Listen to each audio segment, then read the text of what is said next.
Once there were two friends.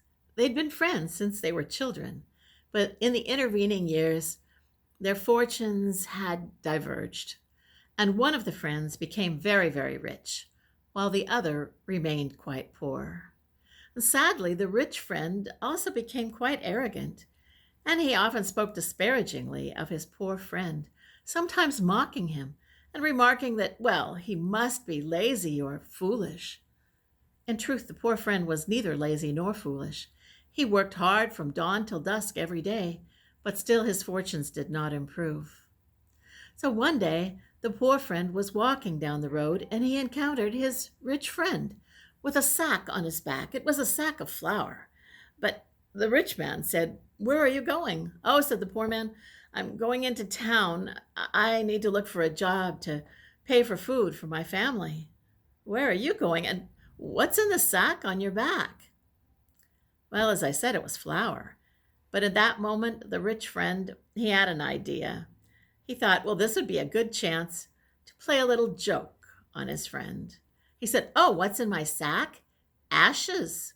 Yes, I'm taking them into town to sell them." "You sell ashes? There's a market for that?"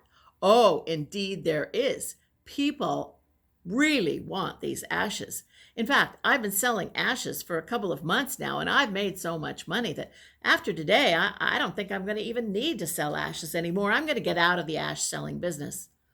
"But hey, sounds like you could use some money. Maybe you'd like to take over the ash selling business." "Indeed, I would," said the poor man. "Thanks for the suggestion."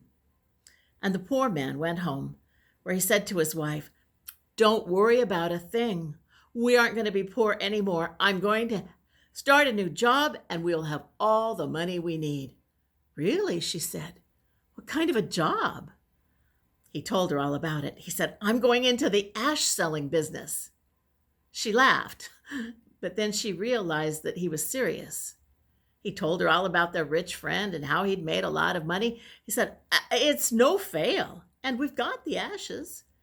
And so his wife helped him scoop the ashes from their fireplace into a sack, and the next morning the poor man set out early for town. When he got to the marketplace, he staked out a spot and he put down the sack of ashes and began to call out, "Ashes, ashes for sale, ashes for sale." Well, it was a very busy market, and people were coming and going all day long, but when they saw his sack of ashes and when they heard him saying ashes for sale, a lot of them chuckled. The people were buying things for sure. They were buying fruit and shoes and baskets, but no one bought ashes. And at the end of the day, having made no money at all, the poor man realized that it had all been a joke. There really wasn't a market for ashes. He felt foolish. As he got ready to go back home, a vendor who was right next to him in the marketplace had been selling masks, homemade masks, very beautiful and artistic. And he said to the man, "I'm sorry you didn't sell anything today. I've had really good luck. I've sold every single mask I brought to the market. Oh, well, except for one. I tell you what, why don't you take this last mask as a gift from me to you? Maybe it'll bring you luck." And he handed him a mask. It was a mask, the face of a devil. It was red with an angry expression on its face and horns. The poor man didn't see how that could possibly change his luck, but he thanked the man anyway. And he started for home. But it was late in the afternoon, and in fact, it looked like it was going to rain. And so the poor man decided that it would be wise to find a spot to spend the night and then start out again in the morning. He happened upon a cave. The very thing, he thought. He went into the cave. It was a very big cave with lots of passages. And he found, not so far into the cave, a little alcove. He thought it would be a good place to sleep. And so he settled down and closed his eyes, and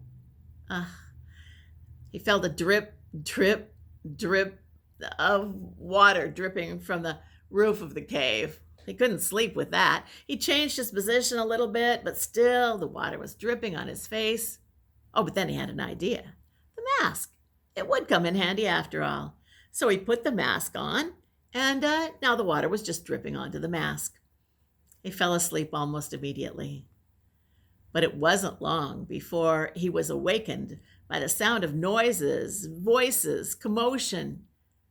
It was rough voices belonging to several people who had now entered the cave. Oh, this made the man rather frightened because he had heard that sometimes thieves and even murderers would take refuge in caves. So he shrank back against the wall of the cave and stayed very still, hoping that they wouldn't notice that he was there. In fact, it became quite clear that it was thieves, and they had taken refuge in the cave to stay there overnight. They were making plans to divide up a large sack of gold that they'd stolen from somewhere. They were going to divide that up the next morning and then go their separate ways.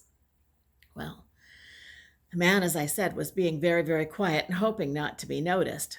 But all of a sudden, he felt something on his leg, something crawling up his leg. What was it? A spider, a tarantula, a snake? He didn't know. He let out a yell, ah, and jumped up and began slapping at his leg to get whatever it was off of his leg. Well, this, of course, startled the thieves, who now realized that they weren't alone in the cave. And one of them lit a torch and shone it on the poor man's face. Well, the mask, anyway.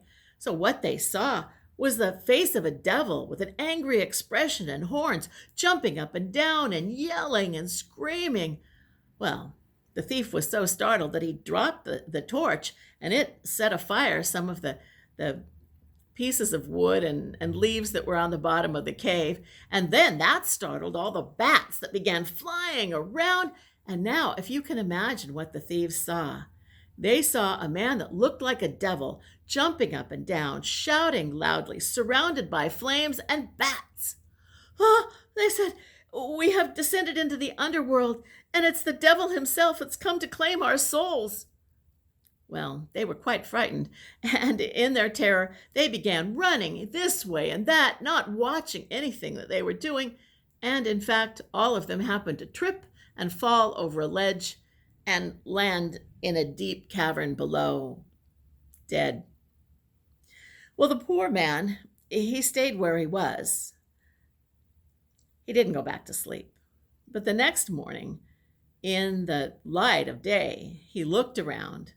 He looked over the ledge. Sure enough, there were half a dozen of those thieves there. They weren't moving. And then he looked to where they'd been sitting, and there was a large sack. When he looked in it, it was filled with gold, ancient gold. Probably they had discovered a pirate's cache of some sort. So he took the gold and he went home. And when his wife greeted him, she said, "Oh, I was so worried about you. So how did it go in the market? Were you able to sell the ashes?" "No," he said, "I didn't sell any ashes. As it turned out, you were right. There's no market for ashes. But I did have some luck. Take a look." And he emptied that sack on the table. She was amazed. Now they were rich. They had plenty of money for themselves and enough to share with others who'd been struggling also. Well, after a few weeks, the news of the change in the poor man's fortune got back to his rich friend. He decided to investigate. He came over to the poor man's house and he said, "So I hear you've got money now. What happened?" "Oh," he said, "I can't thank you enough for your business advice. It just made all the difference. I went into the market with a sack full of ashes, and I came home with a sack of gold. I have so much gold that, well, I've made enough to last me for the rest of my life after just one day. I'm going to get out of that ash selling business, but thank you so much. I'm deeply indebted to you for your advice." Well, the rich man congratulated his poor friend, but as he was walking home, he thought, "That's crazy. I thought it was just a joke. I thought I made it up. But maybe there really is a market for ashes." And thinking that, he ran home, got a sack, and began to shovel all the ashes from his fireplace into the sack.